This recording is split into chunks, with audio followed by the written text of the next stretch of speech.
ជំរាបសួរពុកម៉ែបងប្អូនថ្ងៃនេះយើងមកបន្តសាច់រឿងរបស់យើងទៀតដែលមានចំណងជើងថា Auto Hunting with My Clone ភាគទី3ចំពោះបងប្អូនដែលមិនទាន់បានចុច Subscribe កុំភ្លេចជួយចុច Like Subscribe ហើយនិងចុចរូបសញ្ញាកណ្ដឹងផងដើម្បីជាកម្លាំងចិត្តដល់ admin ក្នុងការសម្រាយរឿងបន្តទៀតតដើម្បីកុំឲ្យខាតពេលវេលាយូរចូលយើងមកស្ដាប់សាច់រឿងទាំងអស់គ្នាដោយតបពីភាគមុនគឺសាំងយូចុងបានចាប់អារម្មណ៍ទៅលើការវឹកហាត់នៅជីមដោយសារតែមូលហេតុនេះហើយទើបសាំងយូចុងបានចូលទៅក្នុងគណនីដើម្បីឆែកមើលថាទឹកប្រាក់របស់សាំងយូចុងនៅសល់ប៉ុន្មានដោយជាលទ្ធផលក្នុងកងរបស់សាំងយូចុងគឺមានតែ 123,800 វ៉ុនតែប៉ុណ្ណោះឬស្មើ$120តែបន្ទាប់ពីបានបង់ថ្លៃបន្ទប់ជួលរួចគឺថាគាត់ដាច់ដៃតែម្ដងរួចគាត់ក៏បានចាប់អារម្មណ៍ថាមូលហេតុដែលគាត់មិនសល់លុយនៅក្នុងកងក៏ព្រោះតែមុននឹងគាត់បានចំណាយទៅលើថ្លៃម្ហូបអាហារជាច្រើនដោយហេតុនេះហើយទើបគាត់ចង់រកការងារក្រៅម៉ោងដោយគាត់មិនចង់រំពឹងទៅលើចំណូលដែលបានពីការលេងហ្គេមនោះទ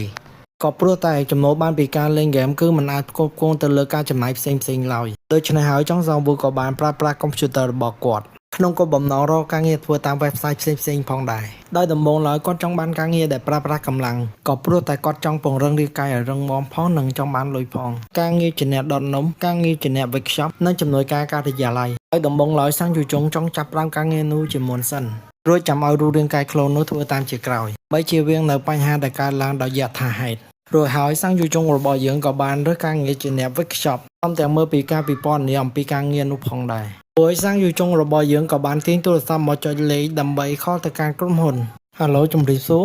ខ្ញុំបាទសាំងយូចុងកំពុងនិយាយលើថាក្រុមហ៊ុនបងមានរើបុគ្គលិកមែនអត់អូការងារ private workshop មែនចំពោះការ workshop នេះគឺមិនចាំបាច់សម្ភាសទេគឺអាចចូលធ្វើការងារភ្លាមៗបានតែម្ដងតើលោកអាចចាប់ផ្ដើមនៅថ្ងៃនេះបានដែរឬទ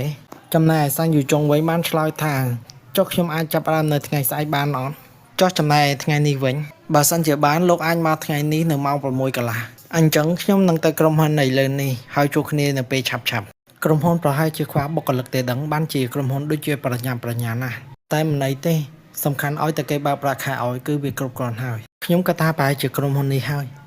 យខ្ញុំគួរតែប្រាប់គេថាពួកយើងជាបងប្អូនព្រោះឬក៏មិនបាច់ប្រាប់វាជារឿងល្អជាងរួចហើយចុងសង្វើក៏បានណែនាំទៅរូបរាងកាយខ្លួននោះថាក្នុងអំឡុងពេលធ្វើការងារនៅពេលដែលគេសួរឈ្មោះរបស់ឯងត្រូវប្រាប់គេថាឯងឈ្មោះខ្យងដូនៅពេលដែលសាំងយូចុងទៅដល់ទីនោះសាំងយូចុងមានអារម្មណ៍ថាអាគារនេះធំជាងការរំពឹងទុករបស់គាត់ទៅទៀតដូច្នេះហើយគាត់មិនដឹងថាគួរតែទៅផ្លូវណាមុនទេសាំងវូមែនហ្នឹងតែចុងសាំងវូឯងនៅទីនេះធ្វើអ្វីហ្នឹងហាលោកដុកឈៀលលោកឥឡូវស្រកគីឡូច្រើនណាស់ខ្ញុំមើលសឹងតែមិនស្គាល់ទៅហើយអរគុណខ្ញុំធ្វើការជាអ្នកគ្រប់គ្រងឃ្លាំងនៅទីនេះជាមួយមិត្តភ័ក្តិរបស់ខ្ញុំហើយដូច្នេះមែនទៅខាងនោះសិនទៅពីព្រោះការិយាល័យនៅខាងនោះមិនដឹងខ្យល់អ្វីទេបានបកខ្ញុំឲ្យមកដល់ទីនេះសូមអរគុណម្ដងទៀតខ្ញុំក៏មានការភ្ញាក់ផ្អើលដែរអញ្ចឹងជួបគ្នាពេលក្រោយរួចហើយសាំងយូចុងក៏យកដៃទះមុខតិចព្រោះតែនេះជាលើកទី1ដែលគាត់បម្រើការងារបែបនេះដែលធ្វើឲ្យគាត់មានអារម្មណ៍ផិតភ័យជាខ្លាំងរួចសាំងយូចុងក៏បានសួរទៅរូបរាងកាយខ្លួនថាឯងមិនផិតភ័យខ្លះទេអីចំណែករូបរាងកាយខ្លួនក៏ឆ្លើយតបមកវិញថាមិនផិតភ័យទេល្អបើត្រៀមរួចរាល់ហើយតោះយើងទៅ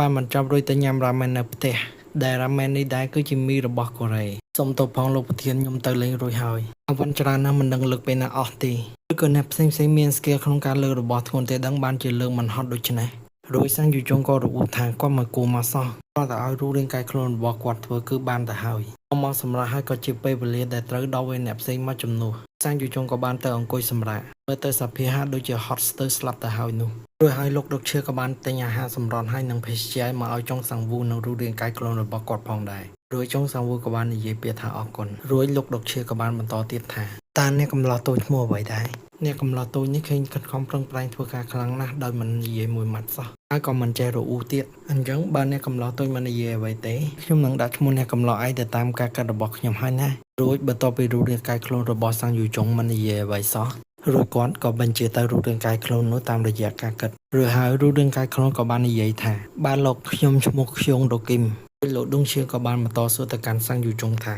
តើសាំងយូចុងគ្រាន់បើហើយឬនៅប្រហែលជានេះជាលើកទី1ដែលអ្នកកំឡោះឯងធ្វើការងារបែបនេះហើយបាទវាពិតជាការងារដ៏លំបាកមែនក៏ប៉ុន្តែអ្នកទាំងពីរនៅតែអាចជំនះបានបើដូចជាអ្នកពីមុនសុទ្ធតែរត់ចោលការងារអស់ហើយរួចសាំងយូចុងក៏បានគិតក្នុងចិត្តថាបើសិនជាគាត់មិនដាច់លុយទេគាត់ក៏រត់ចោលដូចគ្នាដែររួចហើយលោកដុងឈៀក៏បានសួរទៅសាំងយូចុងថាតើសាំងយូចុងរៀននៅសាកលវិទ្យាល័យណាដែររួចសាំងយូចុងក៏ឆ្លើយថាគាត់រៀននៅសាកលវិទ្យាល័យខ្យងគុករួចលោកដុងឈៀក៏បានលាន់មកថានោះគឺជាសាកលវិទ្យាល័យដ៏ល្អ ចឹងសាំងយូចុងឯងច្បាស់ជាខំប្រឹងណាស់ហើយបានចូលសាលានឹងដោយសាំងយូចុងក៏បានតបថាគាត់រៀនមិនសូវជាពូកែណាទេកុំដាក់ខ្លួនពេកអីអ្វីដែលខ្ញុំប៉ងគឺគ្មានអ្វីក្រៅពីកូនស្រីរបស់ខ្ញុំបានរៀននៅសាកលវិទ្យាល័យនោះគាត់ក៏មិនដឹងថាកូនស្រីរបស់គាត់នឹងចាប់ជំនាញអ្វីដែរដោយសាំងយូចុងក៏បាននិយាយលងលំថាលោកកុំគាត់ច្រើនពេកអីចំណែកខ្ញុំក៏មិនមែនជាសិស្សពូកែអីណាស់ដែរតែខ្ញុំនៅតែអាចចូលរៀនបានគាត់ក៏សួរបន្តថា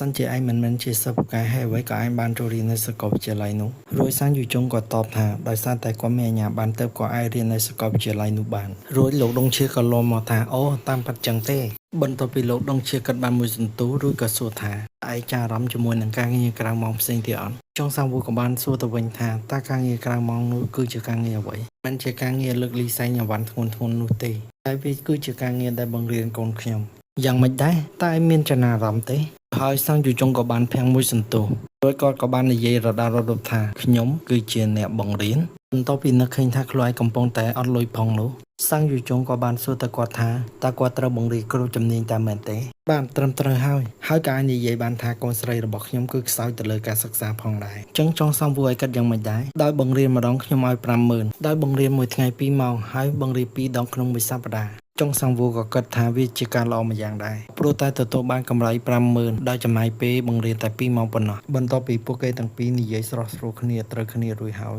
ពួកគេក៏ចាប់ដៃគ្នានឹងបានលាគ្នា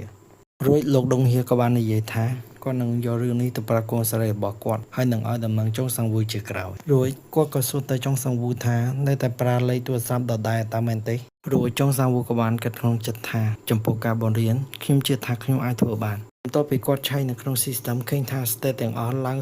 0.001 ទាំងអស់រួចគាត់ក៏មានអារម្មណ៍សប្បាយចិត្តជាខ្លាំងដោយសារតែការងារនេះជួយឲ្យគាត់កើនឡើងនៅ state កំពុងតែសប្បាយចិត្តសុខសង្ឃភ័ក្រដែលរួមការងារជាមួយគ្នាក៏បានហៅចុងសាំងវូថាតោះបន្តការងារយើងបន្តទៀតរួចចុងសាំងវូក៏បាននិយាយថាមិនត្រឹមតែការងារទេគាត់ត្រូវមានអ្វីផ្សេងទៀតដែលត្រូវធ្វើហើយបន្ទាប់ពីចុងសាំងវូបានបើកថង់អាហាររបស់គាត់ដើម្បីស្វែងរកអាហារគាត់ក៏មានអារម្មណ៍ថាភ្ញាក់ផ្អើលជាខ្លាំងដោយសារតែអាហារមិនមាននៅក្នុងថង់ហើយគឺមានតែថង់ទទេហើយអាហារទាំងនោះត្រូវបានរូបរាងកាយខ្លួនរបស់គាត់ញ៉ាំទាំងអស់ហើយចុងសាំងវូក៏បានស្ដីឲ្យទៅរូបរាងកាយខ្លួនថាអ្វីបានជាឯងញ៉ាំអាហាររបស់យើងទាំងអស់មិនទុកឲ្យយើងសំបីតែបន្តិចហើយសាច់រឿងយើងក៏បានបញ្ចប់ត្រឹមតែប៉ុណ្ណេះសិនសូមរងចាំទស្សនាភាគ4ជាបន្តទៀតបាយបាយ